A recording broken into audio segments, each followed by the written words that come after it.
Years ago, one of my favorite guilty pleasures was actually the cookie sandwich from Taco Bell, which big RIP, I haven't had one of those since like 2011. But yeah, I had some buttercream sitting in my freezer that I didn't know what to do with until I woke up one day and had this epiphany that I could bring those back into existence but make them better. So I'm going to show you how I make one of the best desserts that you didn't know you needed.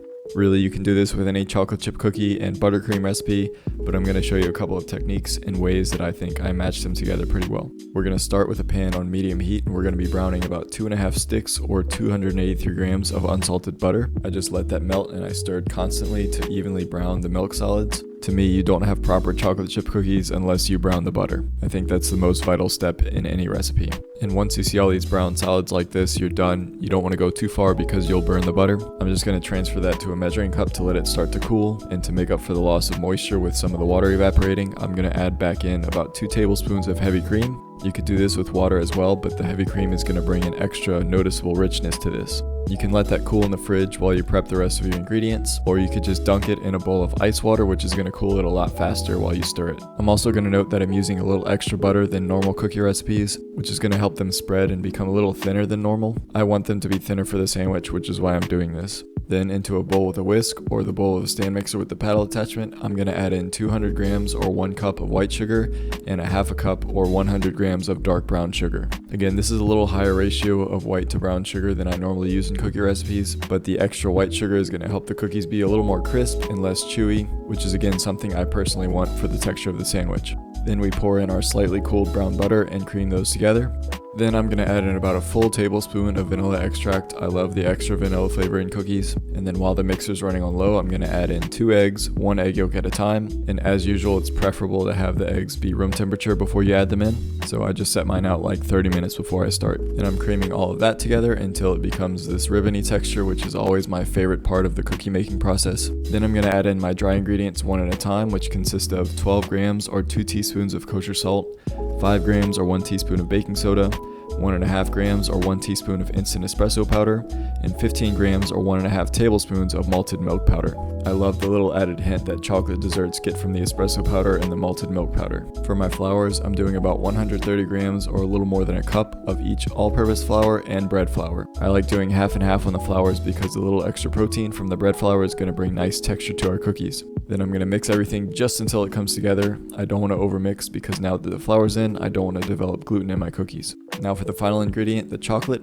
I'm doing half semisweet or dark chocolate and half milk chocolate, so about 4 ounces or 113 grams of each. I always love using these store-bought chocolate bars and chopping them up to put in the cookies. It brings different sizes and textures of the chocolate in there. You're welcome to use chocolate chips here, I just prefer the bars in most cases. I also love the added sweetness of the milk chocolate in cookies. I got this from Clara Safitz's cookie recipe, which is great. So again, we're just going to lightly mix for a few seconds until everything's just combined, because if you go too far here, you're going to melt and break up the chocolate more, which we don't want. This recipe requires you to refrigerate this dough at least overnight to help the butter to seize up, but I would preferably go about 48 hours for the best flavor in my opinion. But I think it's best to portion the dough out now while it's still pliable, because it's much harder to do once it gets cold. For accuracy, I would highly recommend using a kitchen scale to portion the dough out evenly, because I want my sandwiches to be symmetrical and I want them all to look pretty similar. So what I do is I place my bowl on the scale and zero it out, and as I pull dough out, it's going to give me a negative amount, which is going to tell me how much my dough ball weighs. I'm doing about 30 grams per cookie. That's going to give you about 20 full sandwiches or 40 cookies. You could definitely go a little smaller if you'd like. This is going to give you like an oatmeal cream pie size if you know the Little Debbie cakes. But yeah, I'm using this press release scoop and just putting all this onto a wax paper lined baking sheet. And once I have everything portioned, I'm going to cover everything in plastic wrap and then stick this in the fridge. I did mine for 2 days, like I said. I've tried cookie doughs the same day and after a 1-day rest and a 2-day rest, and I think by far the 2-day rest with the fermentation tastes the best. But sometime before you decide to bake, I recommend doing this step and then giving yourself time to re-refrigerate again. I took each dough ball and rolled it in my hands into like more of a spherical shape. This is almost impossible to do while the dough is still pliable, so you have to kind of wait until it refrigerates at least overnight to do this. But this again is going to make them more even so that they melt evenly and then they're all the same kind of flatness at the end. Normally I don't bother with this precision when making cookies, but I just want it to be this way because of the cookie sandwiches that we're turning this into. But like I said, you do want to re-refrigerate these until they harden up a bit, because they're going to start to melt in your hands while you do this. But when you're ready to bake, you're going to preheat your oven to 350F or 180C, and then line a couple of baking sheets with some parchment paper or this silicone mat that I'm using, and then you're going to line your cookie dough onto the cookie sheet. I would say you can do 6 safely, or you can try to squeeze into 8 like I did. A couple of mine melted into each other, but it wasn't the end of the world. These were pretty consistently done around 10 minutes. You're just looking for that slight browning around the edge, and that's when you want to pull it before it starts to burn. It's also a good idea to rotate the whole thing about halfway through just to promote even cooking. I let them set for about 5 minutes on the sheet, and then I can safely scoop them off with a spatula onto a cooling rack to cool completely. I like utilizing 2 cookie sheets so I can start another batch while I'm letting this one cool. I don't like baking 2 sheets at the same time in the oven because they're at different levels and they always cook differently for me. But if you do that, I would say to trade their places at the halfway mark just to help them cook more evenly together. Even though these are relatively thin, you still have to let them cool completely. I would give them like 30 minutes at least, just to make sure there's no heat inside of them because you do not want to melt the buttercream that you're going to put on it. And speaking of buttercream, I am using this Swiss meringue buttercream that I made in yesterday's video from the Preppy Kitchen. You can use any buttercream recipe, you can make your own the same day, you can make it the day before and leave it in the fridge. Whatever you want to do, it's up to you. But I will say that this recipe in particular came out amazing with these cookies. I moved mine from the freezer to the fridge the day before baking, and then the day of baking I took it out to room temperature for about 30 minutes to let the butter start to soften, and then like John recommends I put it back into my stand mixer. Whoop, that was a close one. I put it back into my stand mixer and whipped it on high for a few minutes just to bring it back to that texture that we want. Then I transferred everything to a piping bag, and I'm just using one of these generic small circle tips. I don't know what it's called, but you don't need any stars or other shapes or designs because this is going inside of a sandwich. You could really just achieve this by snipping off the very tip of the bag and just piping it that way. And now it's time to assemble. I think a very important and necessary preliminary step is to lay out all your cookies and try to match together 2 of each that are similar in shape and size. That way they kind of fit together in the sandwich and there's not one side that's bigger or misshapen compared to the other side. And even though we weighed everything precisely and tried to bake everything evenly, you're still going to have variables that you can't control, and sometimes you're going to have wider and thinner cookies than others. But regardless, once you're all set, you're going to take one pair at a time and flip it over so you have the flat sides facing up, and then I'm just carefully piping a spiral around the cookie until I reach the middle. I was going pretty conservative at first because I didn't know if I was going to have enough buttercream, but in hindsight I had plenty for this amount of sandwiches. I even had more left over at the end.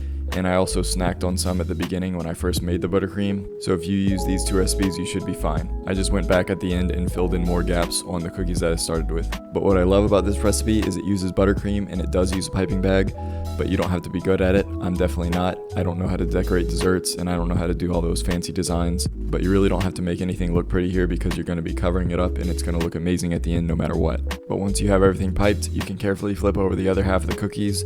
You just don't want to press too hard because it'll start to squeeze out the sides. I just arranged these into one of my cake containers. You can use one of those cake stands. It would probably look a lot prettier, but I just don't have one. And one final step, and maybe the most difficult one, you need to put this in the fridge for like 30 minutes to let that buttercream reset. In my opinion, it's a little too runny right now, and it's a little more pleasant when it's served cold from the fridge.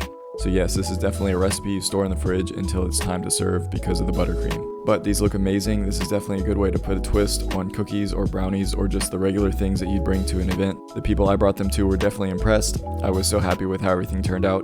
The only thing left to do now is try them.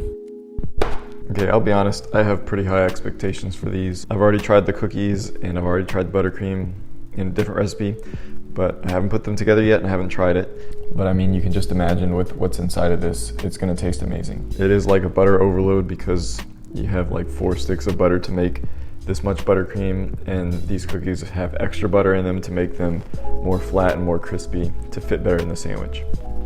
But the only way to truly know is to give this thing a try. So let's do it.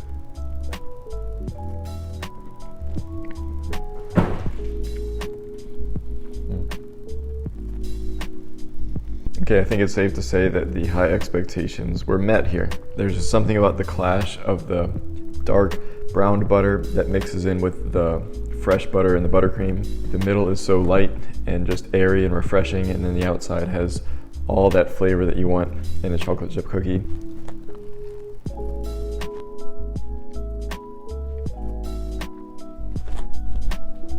This is seriously your way to level up your baking game if you're used to just doing cookies and brownies for things.